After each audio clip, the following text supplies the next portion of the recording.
Mohammed sues Bascom for $200 million. CEO proposes February 13th for local government elections. And another oil block could be developed.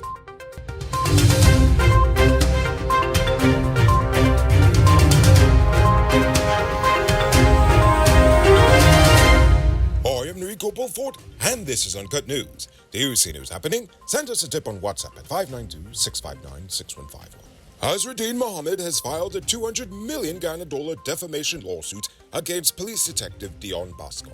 The suit stems from Dion Bascom's multiple accusations against Mohammed and his supposed role in an alleged cover-up of the Ricardo Fagundes murder investigation. Mohammed is represented by attorney-at-law Sohan Punai. Punai is also representing Superintendent of Police Mitchell Caesar, who is suing Bascom for $50 million for defamation. Caesar's name was also mentioned in said aforementioned scandal.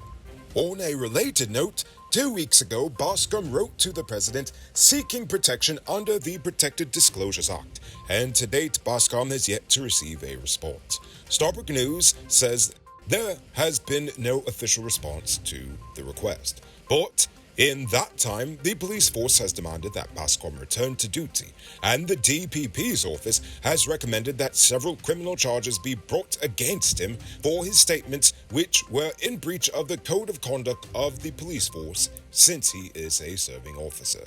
Region 6 Chairman David Armagan said he has received reports that some of the people who were hired under the government's part-time jobs initiative did not work the stipulated 10 days for the month. Meanwhile, others complained of late pay due to paperwork issues. According to the regional chairman, a new record-keeping system is now in place to curb these issues, saying, quote, "So what we will be doing in order to monitor the situation in a better way, we will be arranging to have monitors in different geographic areas, persons who are employed in the same 10-day scheme. We will engage some of them to be able to do monitoring work so that we have accurate information." End quote. The part-time jobs program commenced in July and saw some 4,000 persons employed in Region 6. The initiative allowed persons to earn 40,000 Guyana dollars a month for working only 10 days. Chief Elections Officer Vishnu Prasad has proposed February 13th, 2023 as the earliest possible date that GCOM would be able to hold local government elections. But according to Commissioner Vincent Alexander, he has been directed to revise the plan to reflect a date in mid or late January 2023. He is to bring a revised work plan to the Commission shortly. Nevertheless, local government elections were constitutionally due at the end of 2021, but GCOM was without a chief election officer at the time and could not legally host an election without one. Now it's time to tell you about Best Buy's Car of the Week. Currently on sale is this 2016 Suzuki Jimmy Sierra 4-wheel drive. It comes with regular and low-range 4-wheel drive, Bluetooth mount rims, new tires, TV, CD, stereo, fog lamps, back camera, and much, much more.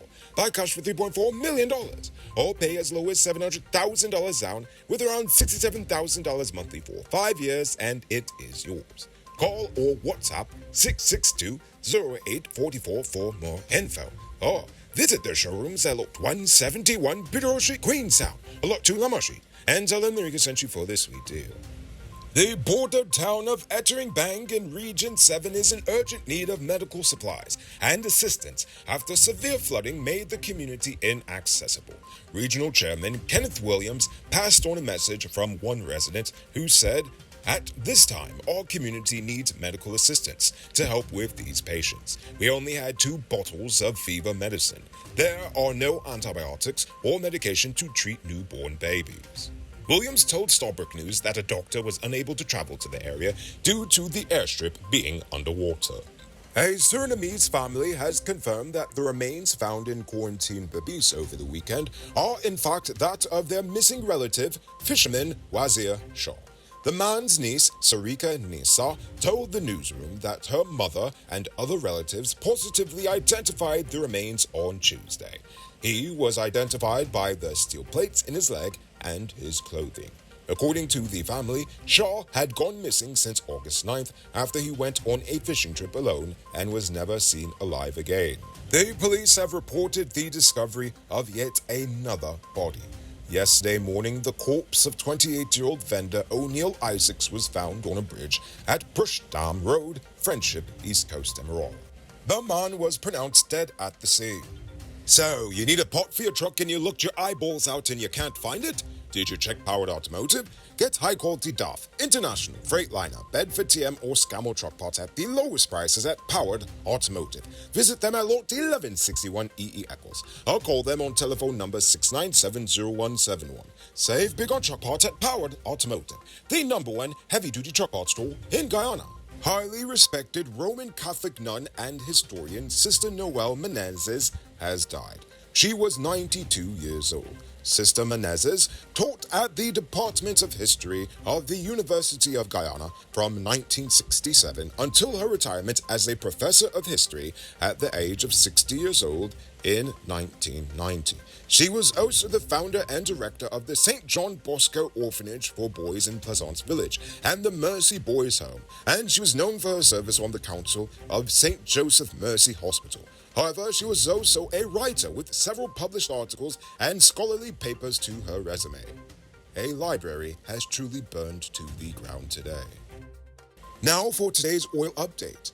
Echo Atlantic Oil and Gas says it remains optimistic about the development potential of the Jethro 1 heavy oil discovery made in 2019 at the Orinduik Block offshore Guyana. After watching the spike in oil prices this year, they are revisiting the commercial potential of the heavy oil find. They said that a third-party consultant with heavy oil development expertise recommends extracting it using a floating production facility. Samples from Jethro are mobile heavy crudes with high sulfur content, similar to the types found in the Gulf of Mexico, Brazil, and Venezuela. The Orinduik Block is 170 kilometers offshore. Tullow has 60% operating interest, while Echo Atlantic has 15%, and Total Energies / Qatar Energy has 25%. And in more oil news, according to CGX Energy, they've spent some US $21.8 million to complete a substantial portion of its Berbice deepwater port. Thus far, CGX has completed 40,000 square meters quayside laydown yard, the riprap flood protection for the port, and its access bridge, along with water and electrical connections. And as previously reported, CGX says it is pushing for the port's completion by 2023 instead of the fourth quarter of 2022. It might not be robbery season, but the streets are still mean. That's why you need to get security for your home and business through Sheriff Security Service. Sheriff Security offers well-trained guards, armed and unarmed patrol, marine patrol, K-9 services. These people even got drones. Why? Because your security is their highest priority. You've seen the rest. Now hire the best. Hire Sheriff Security Service today. Now for our Uncut News Views Poll Question of the Day. Every day we pose a question about current events in Guyana, the region, the diaspora, and how you feel it relates to us. Yesterday, I asked, what issue do you feel is not getting enough media attention? RC View Farm says the issue is the fact that it still costs an arm and a leg to call Guyana, while it costs pennies to call Venezuela, Brazil, and even Suriname. GT&T and ATN Network has a vice grip around the neck of the telecoms system. KJ says the topic of inflation needs to be addressed. Guyana produces a lot of food for the nation, yet the local market makes it seem like they are importing all produce, thus giving the consumer some crazy prices to deal with. The government already played blind, leaving the citizens of the nation to feel the heat. Minimum wage for Guyanese already small, and Christmas is not far. Think about what we Guyanese will face then. We will face some insane prices, I'm absolutely sure.